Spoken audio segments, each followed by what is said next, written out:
G'day ladies and gents, welcome to War Thunder with Mags. So, as those of you who have been following me on social media will know, I've actually been rather unwell the last couple of days, and I really haven't been able to talk for an extended period of time, which has put my videos slightly behind schedule. But I'm feeling much better today. Now, I did make a promise to a number of my subscribers. They put in a request that I fly out more Russian planes, because it's actually been some time since I've put Russia up on my channel. That's a fair enough request, so we're going to start out with the MiG-3-15 BK at Battle Rating 2. I thought I'd come in at a fairly easy start for my first match after really not playing War Thunder for about a week. Now it is possible that I may have been a little too easy on myself. First target has been spotted and we have a Fury, and it will be the first of many Furies that have spotted this match. I felt dirty flying this plane, I really did. Now we're on Korea and we had cloud cover on this match starting at about 5,700 feet, so I'm just sitting in the lowest layer of that cloud, dipping in and out to keep coverage. I figure the enemy team is probably going to fly in below it, keep maximum altitude while maintaining maximum visibility. And the first Fury is up. Now I should say it has been a while since I've flown the MiG, so it took a couple of shots to get my eye in with the guns. No kill that pass, but I figure he's probably felt better at this point. I'm checking around for other targets. I would really rather not engage the Furies, but a second Fury has been spotted, so the only two targets I can see at the moment, both the same thing. Now the MiG doesn't have an incredibly tight turning circle. It suffers compression at near 400 kilometers an hour or just above. And there's my first kill assist. Second one lined up. And aircraft destroyed, first kill of the match, and another Fury. Basically, I've gotten myself into a Battle Rating 2 maximum match, and I'm in a Battle Rating 2 plane, so yeah, this was a little too easy for my liking. Now, a Catalina has been spotted in the background, but he's about to get swarmed. There's a pea shooter back there, but just behind the Fury is a Hurricane, something that can actually fight back, and there's a P-26 as well, so I'll take out the Fury first. Second kill of the match. Now the Hurricane didn't turn on me like I was expecting. It ran through and then made its turn much further back, so I better deal with the pea shooter as well, otherwise if it happens to be the one armed with a 50 caliber, it can be dangerous, and it's not the one armed with a 50 caliber. So just pass over the top, and there's the compression. I'm full elevation trying to turn this at the moment, but over 400 kilometers an hour, it really does lock up. Hurricane is making its way back, so I'll bring the guns around, quick tap of the combat flaps, line up target. Hurricane removed from the match. There's my third kill. Now at this point in the match, the enemy team only has 5 aircraft. 2 P-26 pea shooters, 2 Catalinas, one is above the clouds, and a 5th fighter that we are unsure of exactly what it is. It hasn't been visible, it's been hiding in the clouds for the entire match. One of the P-26s is already down, the second one is on fire and smoking, and the Catalina just went out, which drops it down to 2. This was a slaughter. So, with all enemy aircraft in the area eliminated, it's time to move on and see if we can find the last 2 that are missing. So I took the MiG-3 up to 11,500 feet. I figured the PBY was going to have to return to base at some stage in time to get bombs. And, well, it turns out it did, but it dropped below the cloud cover and was spotted by one of our LAG-3s. This gives me a lot of altitude to dive from to build up a lot of speed, but I really do need to watch it due to the compression this aircraft suffers from. I think it also rips its wings at around 650 kilometers an hour, so I've got to be really gentle on the throttle. Winding it back to 30%, I want to sit on about 500 on the way down, so I have an easy time of backing off speed if necessary. Just controlling my descent. I'll begin throttling back up as I'm breaking down below the clouds. PBY is 3 kilometers out. Lag 3 is moving to intercept. These things are fairly durable, so both of us hitting him at the same time would be most useful to taking him out. Now, we still haven't put eyes on the last aircraft, and I'm really hoping at this point that it's not up in the clouds somewhere, and nope, never mind, it's a Wirraway. I feel really dirty now. I really do love my Wirraway, but in low-level battles where it should be, it's perfectly fine to fly around. It can take a hell of a beating from biplanes or 7mm armed aircraft, but when you start facing things like the LAGs with cannons, start facing things like the MiG-3-15 BK with all of its 50 calibers, if I hit him, he's dead. In fact, he's already smoking, so I'm just going to leave him go, and I'm going to continue on after the PBY. The PBY is a far more interesting aircraft. It's armed with 50 caliber machine guns as defensive armament. It can take a hell of a beating. It's just a more valuable target. As it banks around behind the mountain, I move to intercept over the lip. He was diving in, and then he snaps the plane over and breaks his own wings. Well done. I've mentioned this in the past, and I just want to mention it to all my subscribers again. As far as I'm concerned, breaking your own wings deliberately like that to deny a kill is just as bad as artillery in World of Tanks deliberately drowning themselves. You don't save yourself a repair bill. You break your own wings, you get a repair bill. You get shot down, you get a repair bill. It makes absolutely no difference to you. It's just being an arsehole. And the Lag-3 brings its guns around and takes out the Wirraway. So, that was an exciting match, wasn't it? Let's go check out the results. So, first place for the team with 3 kills and 1 assist. Fighter Rescuer, Professional X2, Shadow Strike Streak X2, Multi-Streak X2, Win Streak X3, Terror of the Sky, and of course Bulletproof. 30,070 Silver Lions.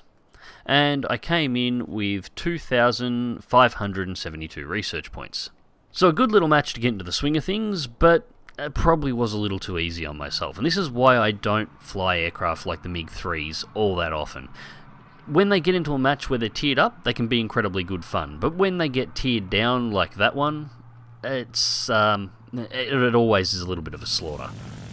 So, onto something a little bit more challenging. This is the La-5FN. It's a battle rating 4 Russian fighter, and this is a battle rating 5 match. Most of the enemy team consists of P-51s, with a few Corsairs thrown in to mix it up a little bit. So, my first target's been spotted. It's P-51D. 2.3 out, and I'm diving in. He seems completely unaware that he's in a combat zone at the moment. I'm not entirely sure if he was AFK or what was going on here. All the time in the world to line up the shot. Just a quick trigger pull and fireballed. Close pass and boom out the other side. Go back for altitude. Now the fireball there should have secured me the kill. Massive critical hit and multiple hits afterward. It should have been more than enough. However, not quite.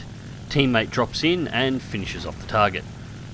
So, heading straight back for altitude. Now, I want to keep this thing above 10,000 feet, if at all possible. The La-5FN is an interesting aircraft in that its best performance is actually sub 10,000 feet, but it has an incredibly high climb rate.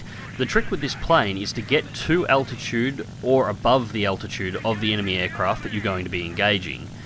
Begin the initial engagement at altitude and then dive below 10,000 feet, dragging them down with you. Once you've got them down on the deck, the La-5FN is incredibly fast, it's extremely manoeuvrable, it's lethal. But as always, you do not want to be fighting enemy aircraft that have an energy advantage on you, so getting them down into your backyard so you can beat them to death is the way to go. So pushing back up to 12.5 and beginning to dive in on this second P-51. 2-4 out and he is dropping altitude fast, so I'm probably not going to be able to catch this guy, but I'll give it a crack anyway. The rest of my team is at my 6, so they'll be covering me for targets. He's making a close pass over the runway. I'm not sure why he's doing that so early on. Nobody would have needed to RTB at this point in the match. We've only been in the air for about 5 minutes maximum. And he's going to boom out of the area, but I see a P-51 low and behind, so loop it over at 45 degrees and change targets. We're going to head in on the P-51 that's at low altitude. At that altitude, the La-5FN is actually capable of keeping with the P-51. It doesn't have the dive space to be able to accelerate to its maximum speed, so it'll actually have a lot of trouble escaping. Just quickly checking my 6 to see what the P-51 behind me is doing. It looks like he's continuing out the other direction, so when he comes back he's going to have to come through the bulk of my team in order to get to me, so I'm safe, I can ignore him. The P-51, however, at low altitude is about to be engaged by 3 fighters, so I'm contemplating joining them. But we have 2 more fighters engaging Commando over here. Quick shout out to Commando, by the way, one of my subscribers who called me out this match. How you doing, mate? And Commando's got himself in a good little scrap over here. He's got a Mosquito, we got an F4U, and we've got a P-51. Now he's proceeding on the Mosquito that's making a run for it. The F4U and the P-51 are both manoeuvring on him. We have another fighter coming in from the right who looks like he's going to engage the F4U. That leaves the P-51 for me. 1 kilometre out, and this is target fixation at its best. He never saw this coming. Smoked the target. In the vertical, through a rollover. Drop back in on target. Just line up the guns. I've already got 1 critical and smoked him. Second shot through, another good hit. back to altitude, bring it back around for the kill shot, and the rest of the team falls on him and takes him out as well. And at this point I was starting to wonder whether or not I was allowed to have any kills this match. Still, that's my second assist for the match, and I'm taking the La-5FN back to altitude. Now, I've got myself in a little bit of a vulnerable spot here. The enemy team, over half of it is still up, and we know they're heavy on P-51s. Low to the ground, the La-5FN is just as fast and more manoeuvrable than a P-51, but when they have altitude on me, they will be able to boom and zoom me indefinitely. So I need to get this thing back to altitude so I can begin the initial engagements again and get them down on the deck so I can kill them. Now at this point I'm actually climbing towards the enemy base. I'm doing this because I already know the enemy team, those that have been spotted, are either above us or are over our base and are sitting there camping the area waiting for aircraft to return. It's funny, but climbing towards the enemy base is the direction where the least number of enemy fighters are going to be and the safest climb path to actually take to get back to altitude. At the moment I'm not even concerned with RTB. I've got 270 rounds of cannon on board, which is more than enough. I'm still sitting on 20 minutes of fuel. Engine temperatures are all good and I've taken no damage, so I'm perfectly fine to float the engagement. Now the callouts have just come through for targets detected, and I didn't even need to check the map to work out where they all were. Watching the entire Allied team dive in one point was all I needed. We've got an F4U at low altitude. Scratch that, 2 F4Us, one is just out of visual range, just too low to the ground. It's being engaged by a Yak-9. We have a Yak-3 on this one. Now he does look like he's managing to outrun the Yak-3, so plotting an intercept, and he's turning in my direction, and that's why. There are actually 2 more fighters that I couldn't see, 3 more fighters that I couldn't see on his tail. 2 kilometers out. I really don't like engaging in gangbangs like this, but there wasn't really anything else to shoot, and down he goes. So that's dead meat 4 out of the match, again climbing back for altitude. WEP is on. I picked up 575 kilometers an hour in that dive, so push it all back into altitude and get back to the clouds as fast as I possibly can. And here comes the rest of the enemy team. P-51 straight over the top of the engagement, dropping in from about 10,000 feet, and dropping in hard. There is also a Spitfire that's about to drop out of the clouds as well. There he is. So 4, that's the entire enemy team, all in a tight grouping. Now I just hit overheat on the engine, so I am going to have to cool her off. Continuing to push for altitude, and then I spotted a P-51 that looks like he's making a beeline for me, 1.7 out. So nose down, WEP off, and cut in directly underneath him on an angle that he won't be able to turn back on. Come in and up behind. I'll never be able to catch a P-51 on altitude, but if he's in front of me, he can't shoot me. Now he's locked onto the La-7 in front, so I quickly throttle down to cool off the engine. The La-7 does exactly the same thing I did to dip underneath him. P-51 continues out of the area. There's no point in trying to follow him at this point. He's 3,000 feet above me and probably 200 kilometers an hour faster. So turn back in. Now we have 3 potential targets here. We've got a P-51 that's sitting at about 8 to 10,000 feet. He's holding altitude well. We've got a second P-51 that's sitting at about 5,000 feet engaging, and a Spitfire that's on the deck. At this point, I don't want to engage the P-51s. That Spitfire is actually one of the most dangerous aircraft for me, because it will be able to outmaneuver me at low altitude. Eliminating it, however, removes the enemy team's last true turn fighter, and allows us to engage in turning battles against the P-51s if we can bait them into it. P-51 makes a pass through. I was contemplating switching targets over, but I got to stay on that Spitfire. It has to be removed. Lead number 1, I get a slight clip to the tail. Looks like I may have popped his cooling system, but nothing more. Loop it over fast. He banks in, he outturns the fighters, put the guns where he's going to be, pull the trigger, and critical hit. He's lost full tail control, and that is my first kill of the match. Finally. So at this point, most of the Russian team is still alive. The American team is down to 3 P-51s and nothing more.